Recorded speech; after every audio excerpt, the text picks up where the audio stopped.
Friend?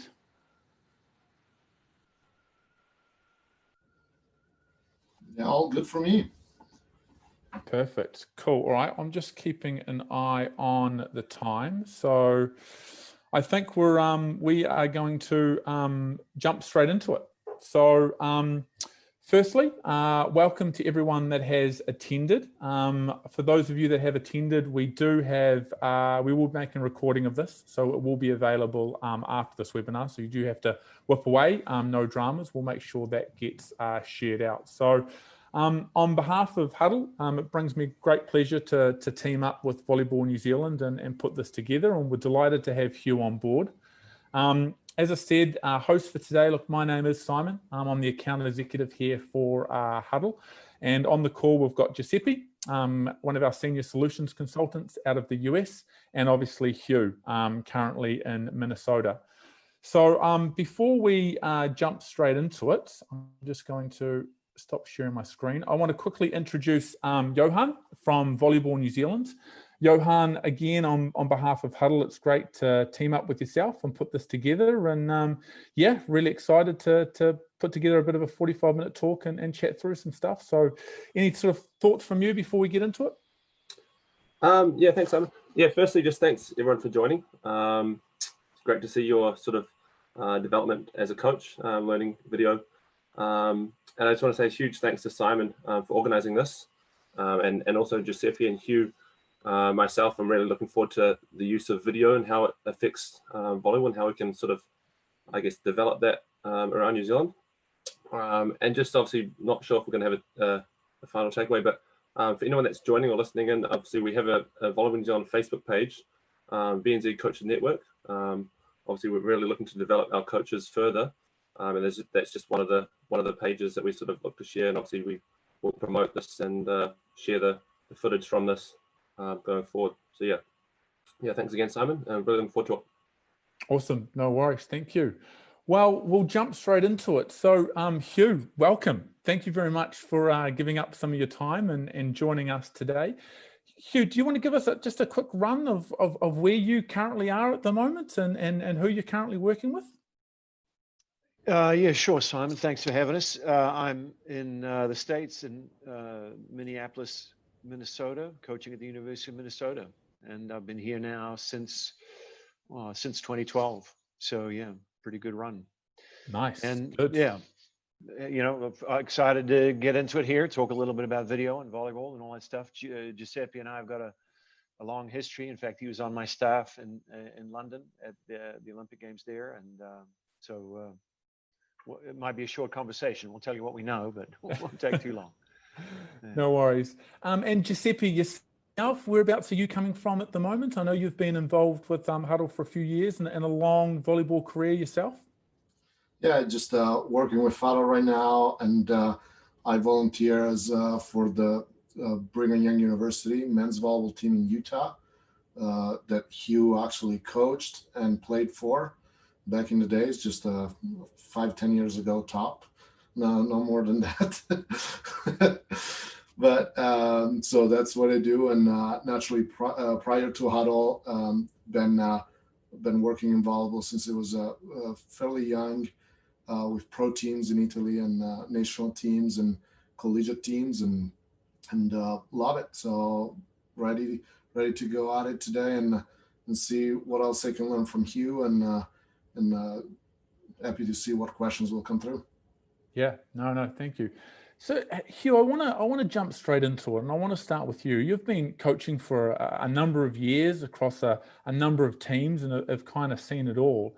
If we think about video as a learning tool, we definitely know the importance that it plays at all roles. But if you were to sort of reflect back on your career, was there ever a time or a turning point where video became vitally important and it really became a tool that was needed at the level that you were coaching at? Yeah, it's an interesting question because it's been a while, but video has always been a really consistent, important piece of the puzzle. Not just, I mean, initially, mainly it was a scouting tool, and I would say within the last 10 to 15 years, it's as much, if not more, a learning tool. So, back in the day, as Giuseppe was saying, I used to coach with Carl at BYU I coached there for 6 seasons. And it was, breaking up tape on, little Super 8 tapes. And we had a laptop with really glitchy software that would seem to break all the time. And anyway, we were able to put out some basic cassettes, right? And that was it. And then mainly rotations, having a look at what our opponents were doing. When I got with the national team in 2001, the video was still mainly a scouting-based thing, although, then we're using data project, data video. So at least it's automated, and it's no longer having to, the USA team used to travel with trunks full of TVs and VHSs and splicing machines and, cut their own tape on the road. Very laborious process. At least now with data project, it was a little bit easier. And I say easier relative to the fact that easier to access, not particularly easy to use. The coding, I ended up having to have a crack at it a couple of times, and it was just miserable. And the implementation using the keyboards and navigating how to get in and out of the codes, it was okay, but I never really felt like it was a great product. But they had a monopoly, and they were the only show in town, and so I would say much more so post 2008, and certainly since I've been here at Minnesota, the idea of video as a learning tool for our athletes, not just in terms of reflecting on a match, but even having it in practice and looking at practice film and being able to break it down and comment and all the functionality that we find now in volumetrics and Hudl. I mean, it's really a bit of a game changer, really. Our athletes, like most athletes of this generation, are used to looking at themselves through various social media activities. The best thing they want to do is take a picture of themselves or each other, and so now we get to show them videos of themselves, and they're quite happy to watch. And most importantly, they learn. Yeah, no, that's what it's all about. I mean, and Giuseppe, over to you. I mean, you've been coached and involved in this for a large number of years. What have you seen change in the last sort of 5 to 10 years in regards to how, coaches at elite level and all levels for that matter are using video? Yeah, I believe that what Hugh touched on is spot on, right? And the thing that like to me has been naturally more like it stands out a little more just because I've been around it less than Hugh, right? Is just that as I came into volleyball, it was very much scouting oriented. So opponents, and it was mostly because it was time consuming. There was just not enough time in the day, right, to get to it. But today is just I would argue that I know that most programs that I'm close with, they spend more time in actually looking at technical, like player development things over opponents and preparation on opponents. And I think that has been the biggest kind of mental change where most coaches teach, let's take care of our side of the net first. And I think that on video, there has been that change in the last few years that I think is having a good impact on the quality of coaching and the players understanding the value of it beyond just opponents. And the thing that I will add to what Hugh has said is that I think that now Hugh and I, and traveling the world, you get to see the best volleyball there is out there. And you get to see the best players, and you get a good sense of what good looks like, okay? Now with much more access to video, I think there's also that in the last 5 years or so, there's been that improvement where much more coaches are able to see high level volleyball and beach volleyball and get a good sense of what good looks like. And even if they don't have access to it, like around the corner now or in town, they can go and see, okay, this is good volleyball. What can I see? What do I see? What can I learn? What can I try? And I think that as well is going to have and is having a big impact on the quality of coaching and all that. Nice. So if we just focus on, volleyball at the highest level, and we talk, Hugh, you've coached at the highest level there is. If we look at the elite level, what role does video play at the highest level, and is it still used predominantly at a scouting level at sort of the top end? Yeah, absolutely. The difference, people want to know what does elite look like. It's easily summed up in this kind of analogy. Right now, I coach a collegiate women's team. To win our conference, we might have to pass a free ball perfectly 19 times out of 20. To win a gold medal, you might have to pass that free ball perfectly 99 times out of 100. And that difference seems concurrently small, but it's actually really significant. And the space that you need to reconcile is fundamental mastery and that idea of repeatability through mechanical efficiency. And so that's where the video can allow you maybe a more effective learning, is just being able to see the inefficiencies or see what the mistakes are, and then maybe, as Giuseppe was alluding to, maybe modeling what it could look like. But we still need to get better, even if you're among the best in the world at what you do. The journey never ends. There's always layers of tactical and technical mastery you can add. So yeah, we're still using video. We're still trying to scout teams. We're still looking for patterns. The patterns still exist. They're just a little more nuanced, but you're still using all the stuff. Nice. Again, reflecting on your career, whether it be at a USA level or at a collegiate level, is there a story or a moment or a time in your coaching career where a piece of video made the difference, where knowing what you know on the video was the difference between, a win or a loss? Yeah, I mean, the convenient example that comes to mind is, we played Russia in the semifinal in 2008. We ended up winning that match 15-13 in the fifth. And looking at the video, we have a day off in the Olympics. You go every other day. So we had a day off in between and watching the video and after the match. And our libero was getting pulled in too tight at left back. And so the next day, we had a chance to practice, and we got him in a little bit better spot. He stayed after practice. We worked an extra 20-30 minutes after practice on just digging some balls in the angle. And in the fourth set, he has a chance to dig Jiba, and he's in a great spot, pops it up. We end up turning that point, and it's kind of a momentum shifter in that set. I mean, it's convenient, but I mean, had we not looked at the video, we wouldn't be nearly as concerned about his left back defense. Yeah, amazing how just little moments like that, you can see it and you can adjust it and it can hopefully help win games. So no, that's cool. So I just want to progress the conversation now. And we've probably got a lot of people that'll be watching this that are, they're not coaching collegiate level, but they want to use video. I think a lot of coaches that we talk to in the community want to get into video analysis, want to start using video as a learning tool. I mean, Giuseppe, I'll sort of start with you. I mean, what sort of advice do we have for coaches wanting to start out, having not used much video at the moment? Yeah, to me is like, you don't have to make it hard. You don't have to make it complex. You don't have to think about now kind of the few things we touched on, like, oh, I noticed that in this specific situation, this is going on. Let's go look at it.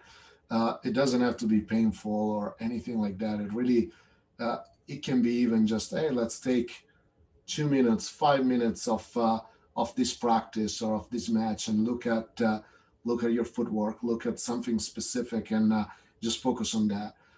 And it doesn't have to be, oh, if I don't have stats, if I don't have tagged video, what can I do? So it's really, you can make it as simple as you want, right? And in my mind, that's how you can use it as a learning tool. Like that will be my advice overall to anybody, is like, don't overthink it. Like, you can use it in any way. And just going back at what I said earlier on, if you don't have video yourself because you just you're not ready to do it, or you don't have help to get video, even though it's really easy to get video recorded nowadays.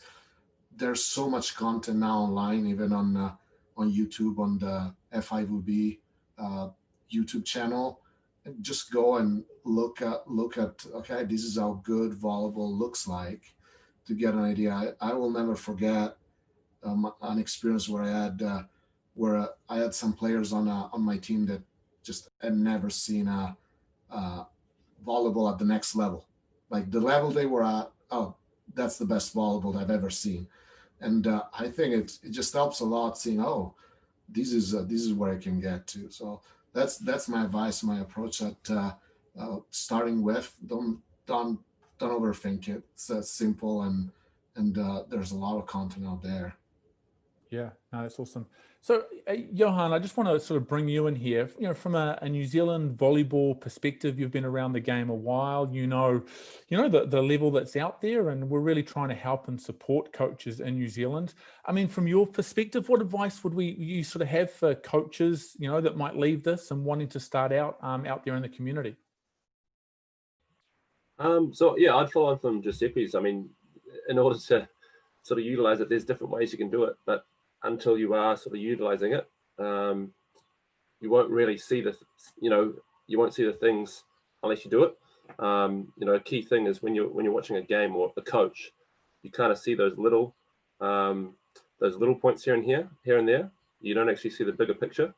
Sort of video, you have the ability to stop and actually look at other things, not just watching the ball or watching that one player, because the tendency is we sort of look at success, or you might see that successful player and that might be the one you look at, when really, like Hugh said, 19 times out of 20 you've got to pass a free ball. So if you forget that one or two plays, the bigger picture goes out the window. So yeah, just those things. And just saying on that is, your best camera is the one you have. So it's not about having all this flash equipment. It's we all have phones, we all have things. So yeah, there's obviously the excuses are limited in that respect. So that'll be mine. Yeah, no, good.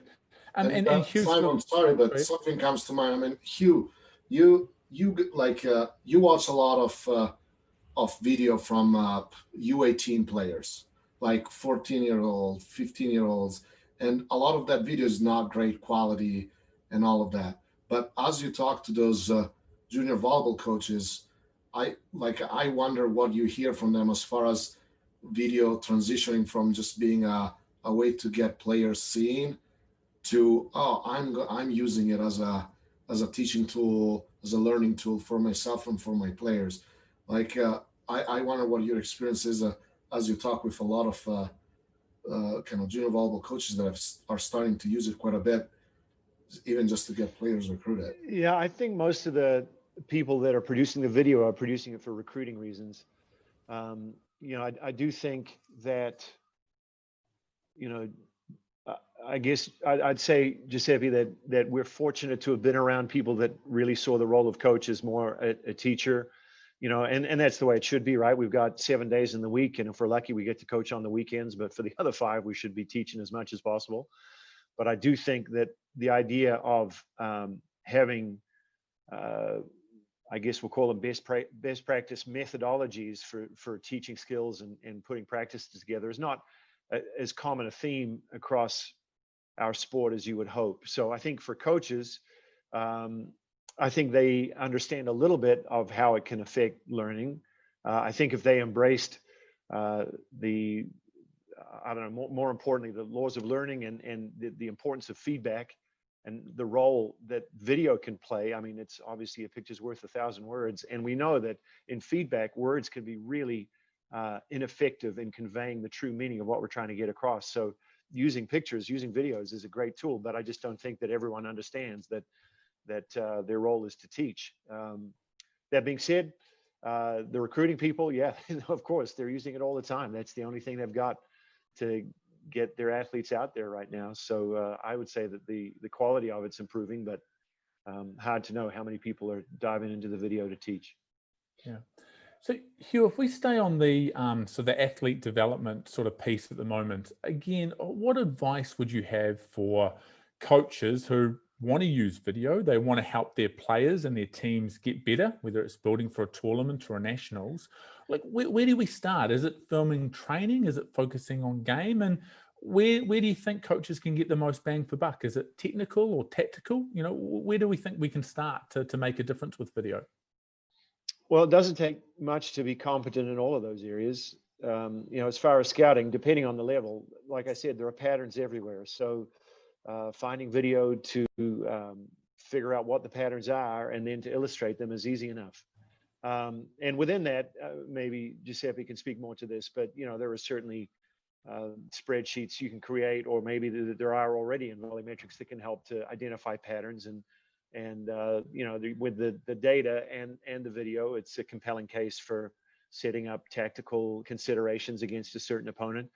When it comes to the teaching part of it, again, I think it's the patterns are there, and as Giuseppe's been saying, I mean, you've got access to all this video that you can model these behaviors that we want, you know, the technical efficiencies that we want to see in place. So we can, you know, show them, hey, here's a player that's doing it in, I'm going to use the word correctly, although I'm always hesitant to talk about right and wrong.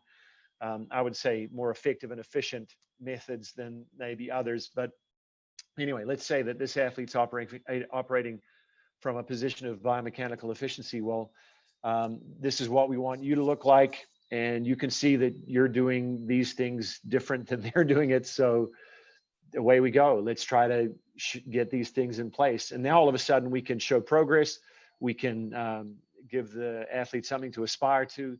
They can form a mental construct of what the skill should look like, so that when they do visualization or any other complementary, you know, kind of sports psych element, they have a better schema to draw from for all of those learning opportunities. So yeah, I know there's a lot there, but I think all of those things are really easy to access these days. It's shockingly simple to just put your phone out there and take a video, and you can slow it down and show them what they're doing. And then you can compare it to someone that's doing it at the highest level and see how they match up.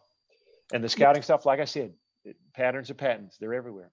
Yeah. So I'm almost picturing, you know, for coaches, even just getting your phone or your iPad out, setting up a spike drill and just recording your athletes, just record them jumping, looking Sure. at where and how, and then, you know, finding something off YouTube, doing some comparisons. And that's a great starting point to dive into it.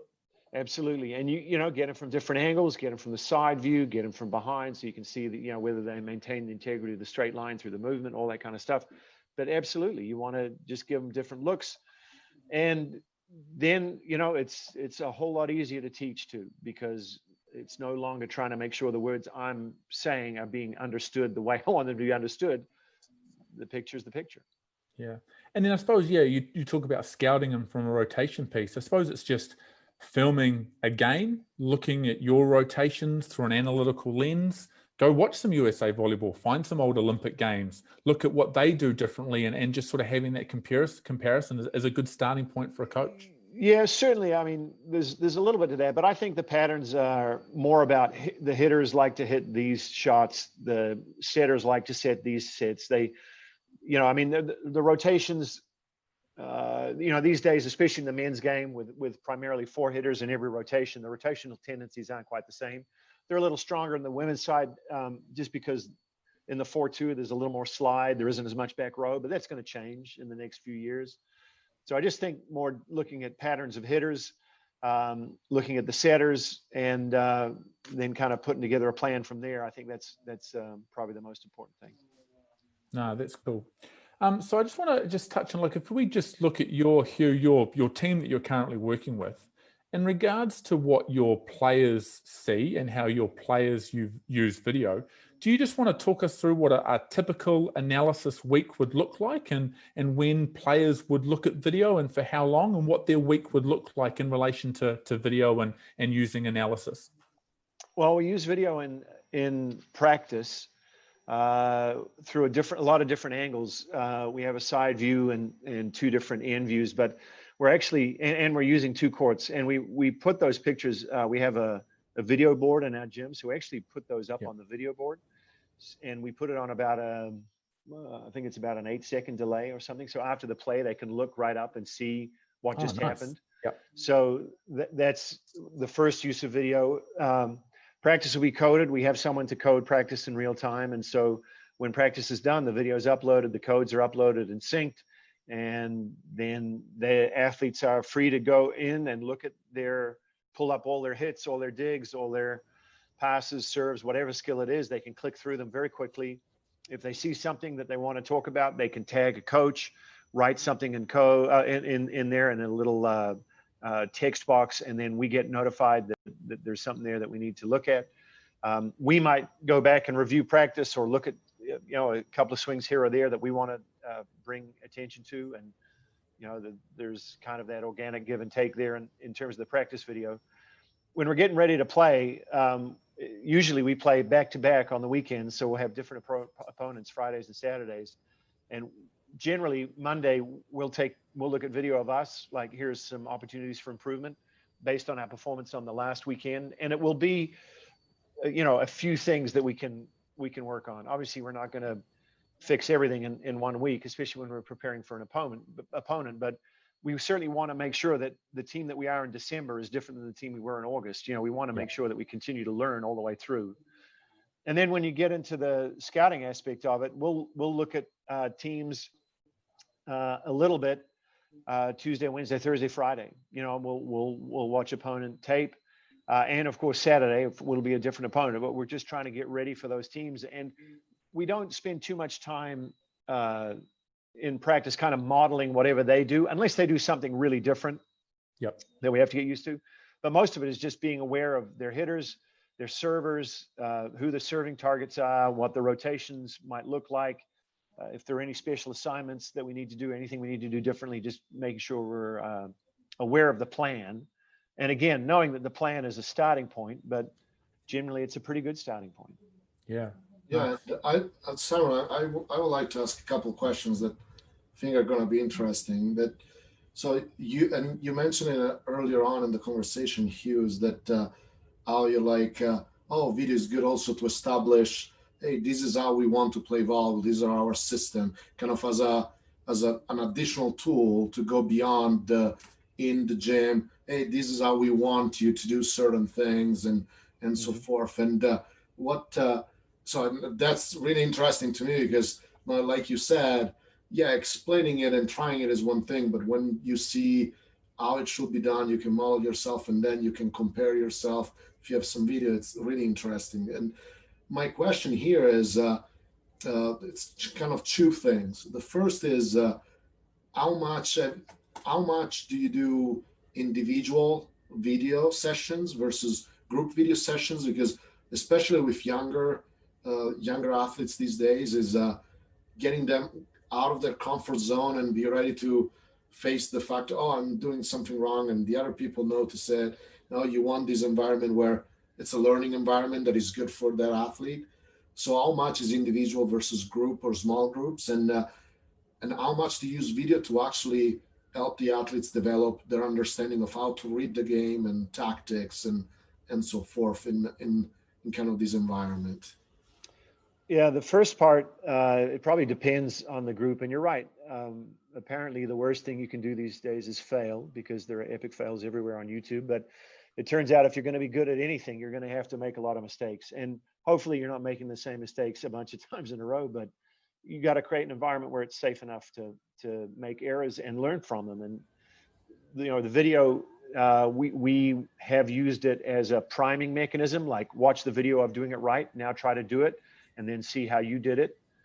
We've also used it as a post-rep evaluative tool to say, okay, here are the things that we can work on for the next rep. So you can use it different ways.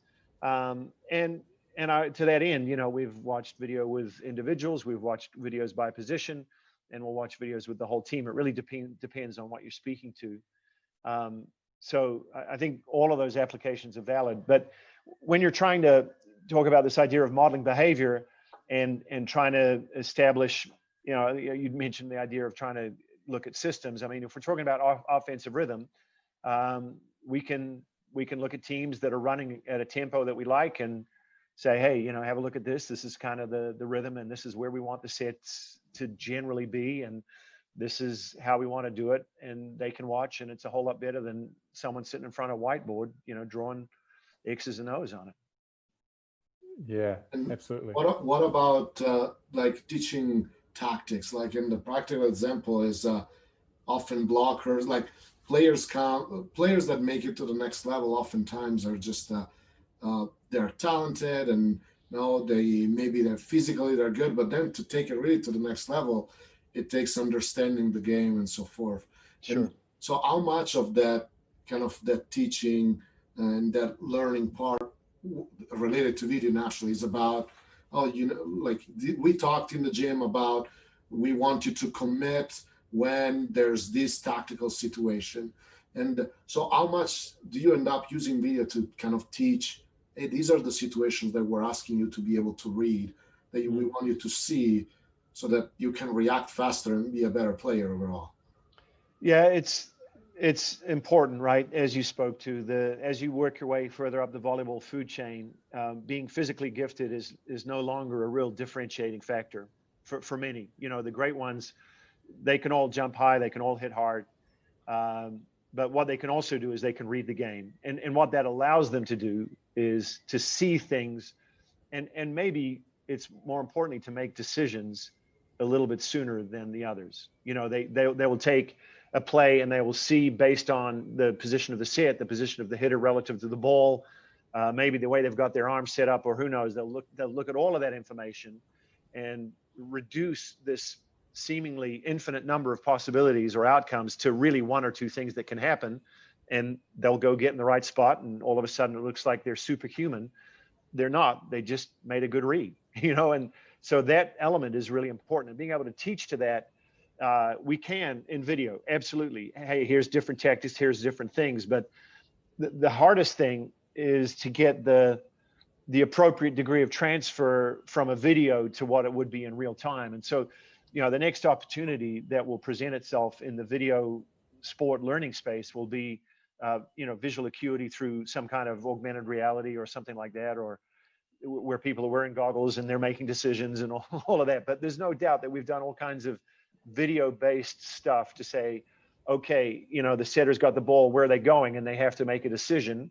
And they're right or wrong, but based on a little bit of information, they have to try to predict the outcome of the play. We've done a ton of that to try to augment the learning process and try to get them to attend to the right things. Because a lot of them, younger learners anyway, when they're looking at the play, all they see is the ball. They don't really see the person acting on it. They don't even see the way that they are in relation to the ball. It's just, it's a very reactive environment, and the athlete spends their time being surprised most of the time, whereas more seasoned athletes that know how to read things obviously are able to front load a little bit, and they're not surprised. They're actually being proactive, and they're one step ahead. Yeah. Awesome. Thank you. And sorry, Simon, for taking over for. No, you're right. No worries. I was curious myself. This is what it's all about. And Hugh, I want to carry on with what you're talking about. And I want to pull it back to, coaches who are wanting to start out, who are wanting to get into video. And even if you reflect on some of the high school coaches that you work with, or junior coaches you work with, where are some easy runs that these coaches can get on the board, and where to start? Is it, like you talked about, just working with players on one-on-one? Is it just starting in a training environment? Or is it, like you talked about, starting to look at these sort of tactical concepts? Where should coaches kind of start and get some easy runs on the board? Yeah, the best place to start is figure out what on earth you're doing. What's the goal? Why are we here? And once you have an idea of what you're trying to do, then you really need to figure out, okay, if this is what I want to do, what do I need to do to get there? Not just the skills, but it might be, what level of execution do I need in these skills? And then from there, you need to figure out how you're going to train your athletes to do that. And you have to try to employ methods that will support the degree of improvement that you hope to achieve, or the outcomes that you aspire to. So if you can't figure out what on earth you're doing with the most precious resource you have, which is your life, you can't figure out why you're investing it in this endeavor, then it's not much chance of it really being effective. If we're just showing up and sweating, that's just working out. We can do that anywhere. If you want to get in there and coach and teach, well, you better have a goal. You better have an idea of what you're trying to achieve, and then you better have a clearly defined, I'm not talking about a path in terms of some 4-year periodization plan or something, but you better know, like, hey, if we're going to win this league, if we're going to be the best high school team in New Zealand, we have to side out at this number. We have to have this kind of a hitting efficiency. We need to, I don't know, be able to win the serve receive battle at this degree or whatever it is, and then start working towards acquiring those skills, putting those things and those systems in place. Yeah, no, that's good. And I mean, Johan, to bring you back in, I mean, from what Hugh is discussing and, how you guys see it at New Zealand Volleyball, does that kind of fit and in sync with what you guys are coaching and working with your coaches network? Yeah, no, and I was going to have the same question to Hugh as well. It was sort of and he probably knows this sort of environment is a lot of volleyball happens in the high school age group in New Zealand. And that's obviously, my question would have been, like you just answered, where can they start with that? So, I think those are some really good starting points to, I guess, kick off, is to sort of think about, what is the picture? Are we teaching them? Are we teaching them volleyball, and what ways can we teach them? And essentially, that's, I guess, what video comes back to. Video is one avenue to teach. Yeah, it's a really important feedback tool, and within that, Johan, you also want to take into account not only what are the levels of success in this league, but generally in volleyball, what do I need to be good at to be successful? And so you almost want to establish some kind of Maslow's hierarchy of volleyball needs, if you will. We want to make sure that I can tell you at our level, it's not too mysterious, but you need to serve and pass, you need to side out, and you better have some transition offense in there.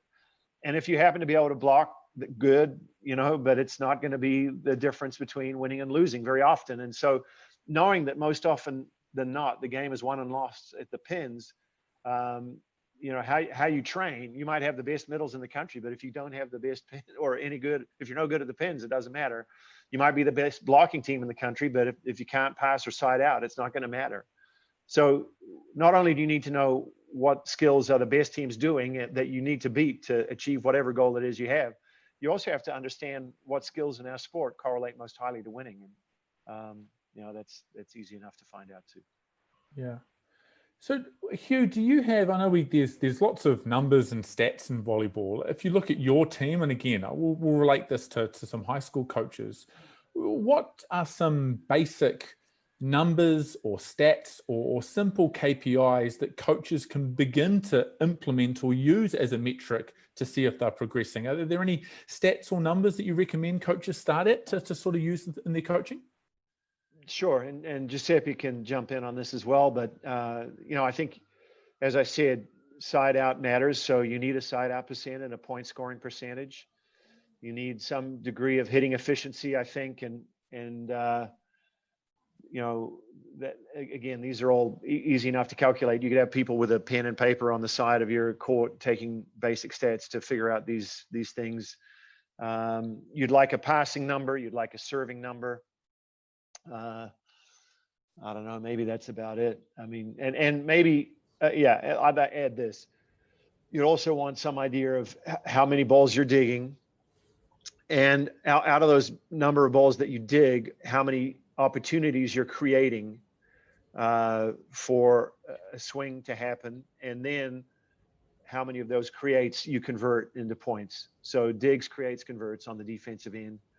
And I mean, if you want to keep track of blocks, by all means do, right? But like I said, I'm not saying that blocking isn't important, right? But if you're talking about most of the things that you need to do to win high school volleyball anywhere in the world, not just in New Zealand, it's not going to be blocking. It's going to be hit it in, serve it in, and make the other team work. And most of the time, they'll hit it out, or they'll give it to you, or they'll give you a free ball, and you'll have a chance to turn it in trans. Yeah. Oh, nice. The only thing I'll point out about that is that people are always worried by, how do I go about gathering stats? But as you've seen, probably the only metric that Hugh mentioned that is a little like, I need to evaluate, I need to really know volleyball to really grade, is the passing. Everything else, a dig to attack, or a dig to kill, or the side out percentage, or if you got a kill attacking or an error, those are things that anybody can tally.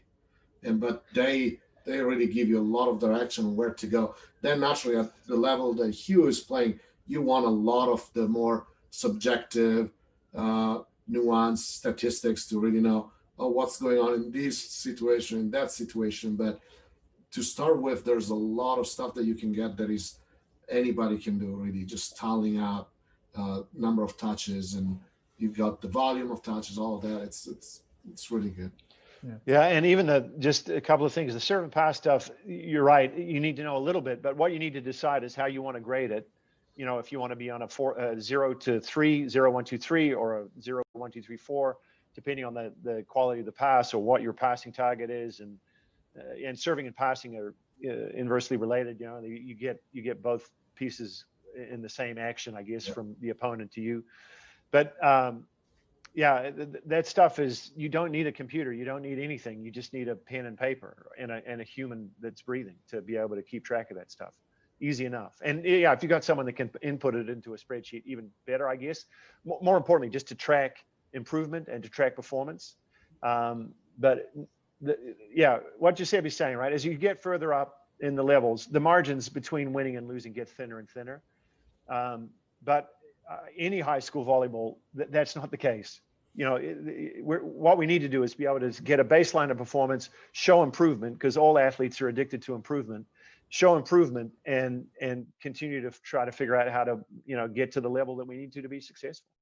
Yeah, no, that's really good stuff. So Giuseppe, I know, look, at Hudl, we are an analysis company. We do a great job in producing a simple, easy analysis platform that coaches can use. We obviously have a Hudl Assist service where a coach can send us the game, and we'll tag it for them and provide some simple key metrics for coaches to use.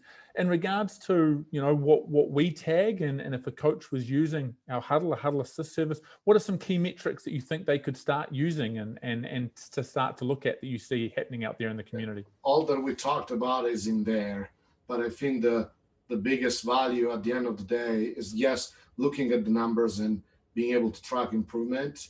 The biggest first step, though, is the fact that as you take it on paper, you can have those metrics and be good with it.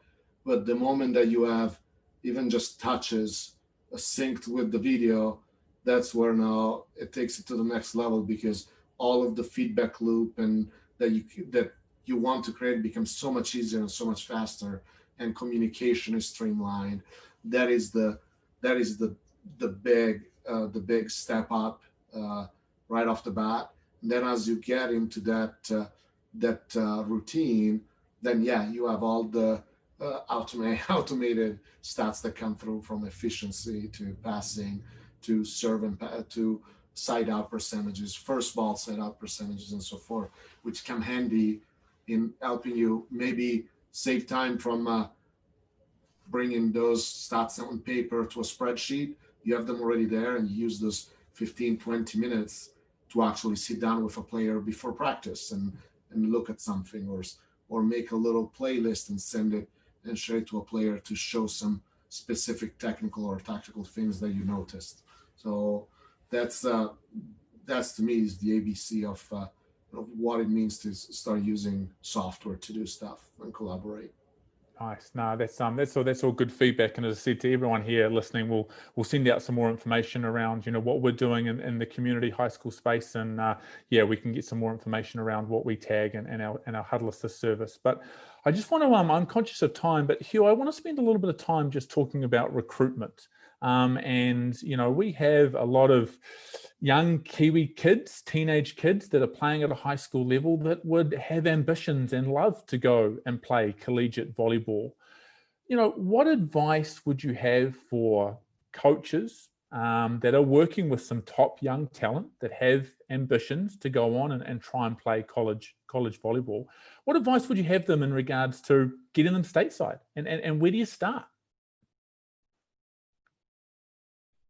Yeah, I'm on mute. I would start with some video and an email. It's simple as that. I mean, I understand there are a lot of colleges or universities in the US.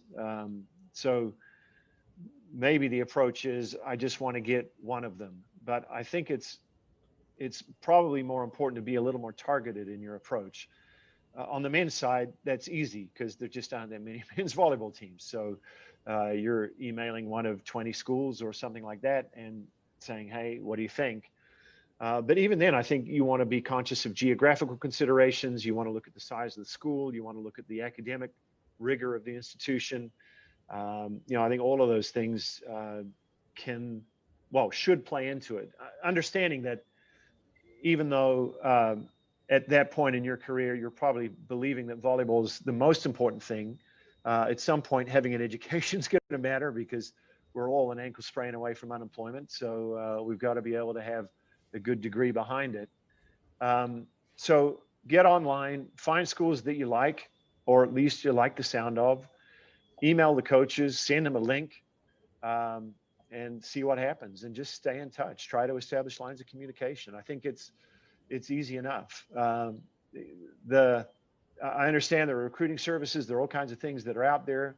And I guess it depends on the level of the player maybe, but I'm not even sure that it does. I think just trying to establish a direct line of communication with people has been really effective. A lot of times when we get mass emails from recruiting services, we know that it's a shotgun approach by them, and we just generally tend to delete. I mean, we might give it a cursory glance, but we're not nearly as invested as if we get an athlete that's taken the time to write us, do a little bit of research about our institution, explain why they think that they could be a good fit for us, and go from there.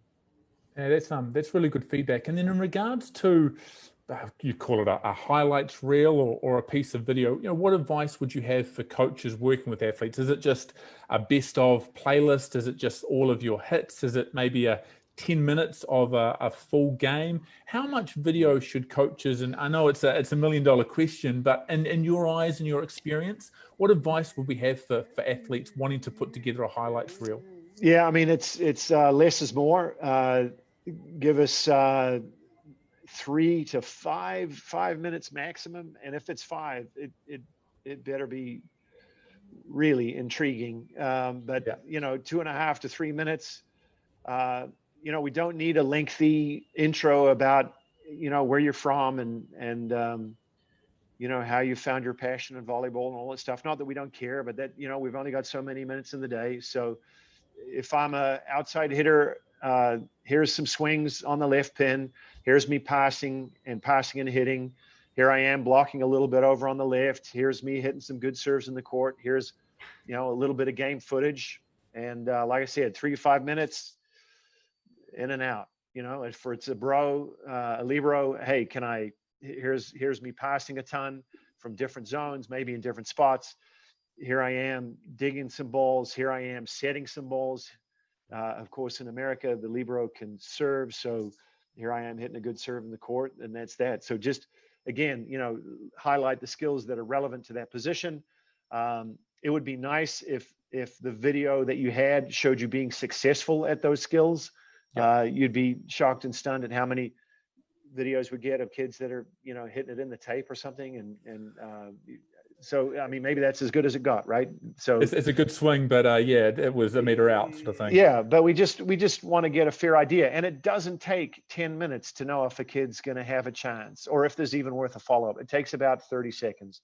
And so we don't need forever, but it's got to be good footage, hopefully reasonable quality, so not super pixelated, just reasonable quality and showing things that are relevant to that position. And then, of course, a little bit of match footage to back it up so that we see that it wasn't just, if we just get a thing of practice, that can be all controlled. If we a couple of sets, well, no, not a couple of sets. No, sorry, a couple of rallies. You could pull that data out from a couple of sets, no problem. Yeah. But I just think, we get 50 to 100 emails a day, so we don't have forever to look at them.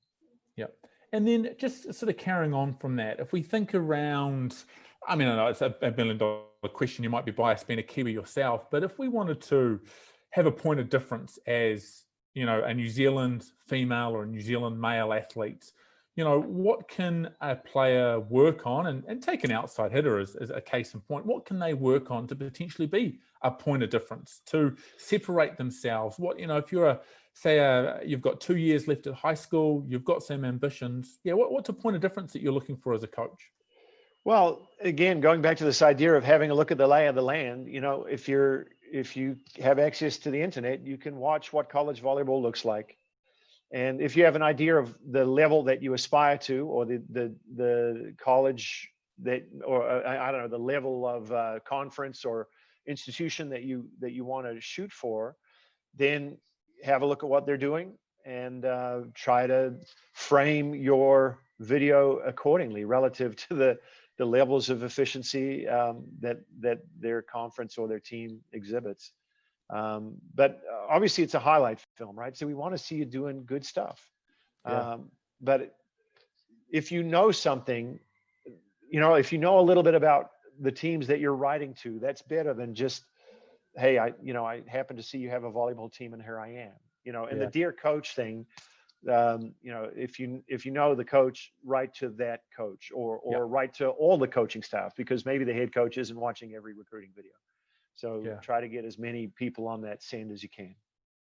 And Johan, just to bring you in, I think that's one thing that, we're really keen to keep working. I know we only have to look at, secondary school nationals or even club nationals. Man, we can put on a great spectacle, and we've got some great volleyball happening. And it's just capturing that and helping those coaches and those athletes getting that video with the crowd and the atmosphere and sharing that out. Yeah, definitely. And I guess what Hugh's alluding to is and I'm taking from my personal experience as well. It took me a while to understand that you need to have a camera to capture the good moments. So that's obviously the importance of getting as much opportunities to video. Fortunately, we have the 4 courts at nationals for secondary schools, looking to develop that further, because after all, if you're on the other court, potentially nothing's getting captured. And that's, if we look at this in terms of the recruiting aspect, if you don't get capture video, it's hard to sort of coaches to realize how good you can be. So I guess the more video available for yourselves, the better the video is going to be potentially in the long run. So yeah, that's obviously where we're looking to do a bit more in terms of video, just with that. And I would add to that, I think anytime you can pull the clips from matches, it's way better than pulling the clips from practices for recruiting videos. Yeah. And I think that's something that, for everyone here listening, that we're really keen, if you are a high school coach or a club coach, just simple ways, whether it be a GoPro and a magnet at the back of the court, or an iPad on a stand. There's lots of capture solutions. So please reach out. And it's that killer spike, down the outside on a Wednesday night high school game. If we've got a camera, we'll capture it. That one spike, that one dig could be the difference, So I think the more video we can help coaches capture, it can go a long way in sort of making this sort of highlights reel, which is good. And just last thing, right? I mean, really what you're trying to do is pique interest. You're trying to get someone's attention to where they want to actually get to know more about you as a person, because we're not just recruiting to that one spike on a Wednesday. I mean, we also need to get to know the person and see if they're a good fit relative to the program and all the rest of it. I mean, it's a starting point for a much bigger conversation. So you got to put stuff in there that seems at least intriguing enough. No, that's good. So look, I am conscious of time. I don't want to take too much long, but I mean, Johan, just to finish with you, do you have any sort of questions for Hugh while we've got you on, or any sort of final thoughts or feedback? No, I think Hugh and Giuseppe just obviously gave a really good insight to sort of how video can be used and utilized. Obviously looking forward to continuing the conversations with all of you. And I just want to say huge thanks to Simon, Giuseppe and Hugh on behalf of Volleyball New Zealand and the coaches for giving up your time. Really appreciate it. And yeah, like I said, we'll look to keep in contact, because I think that's obviously some really good contacts for us to develop the game in New Zealand. Yeah, good. And Giuseppe, from you, I mean, any sort of key takeaways that you think, again, a lot of the people listening here are sort of at sort of a junior or high school level. Any kind of key takeaways on where to start, what to kind of have a goal for next season and where to go? I think the main 3 things are just start with the end in mind. Like Hugh mentioned, is like you need to know where you want to get to. You have to have a goal in mind. And just once you have that, it's very simple to nowadays access to video and to capture video is so easy. So don't get overwhelmed, don't overthink it. So those are the 2 things that my 2 main takeaways. I wouldn't take it further than that. From I'm getting started. Watch, like, keep in mind. that's my main takeaway for people that might be just really getting started. Yeah. And Hugh, again, final thoughts, mate. I can't thank you enough for giving up your Tuesday night and giving us some time. And working with Johan, we really are keen to, maybe run this again soon. And I know the volleyball community, I love tapping into your knowledge. But again, coming back to the high school coaches you work with, coaches that are looking to get started and wanting to be better in this space, any final thoughts or advice that you would have for them? No, I think we've given a pretty good outline of how the technology can be applied, and what used to be a real barrier to doing this stuff is no longer a barrier. Everyone's got a phone or an iPad or a device or something that's going to take some video, and then how many layers of stuff you add to it from there. Well, that's up to you, but it's really possible to affect significant change using this as a feedback tool, as a scouting tool, as a way for tracking progress. It's good stuff. And just saying good day to everybody. The heady list of attendees I see, it's quite the list of who's who in New Zealand volleyball there. No, that's good. And as I said, I think we've already had a lot of people that couldn't quite make it. But we had a huge amount of registrations, and we're looking forward to putting this recording out and making it available. I know a lot of people had to give in their apologies. So we'll make the recording available. Please pass on. We've got a very large volleyball community that are looking forward to watching this at the back end of the week. So Johan, Giuseppe, Hugh, can't thank you guys enough. Really do appreciate it. And we'll put out the recording shortly. All good. Cheers, Simon. Thanks. Thank you. Thank you, Hugh. Thank you, Giuseppe. Thanks, everyone.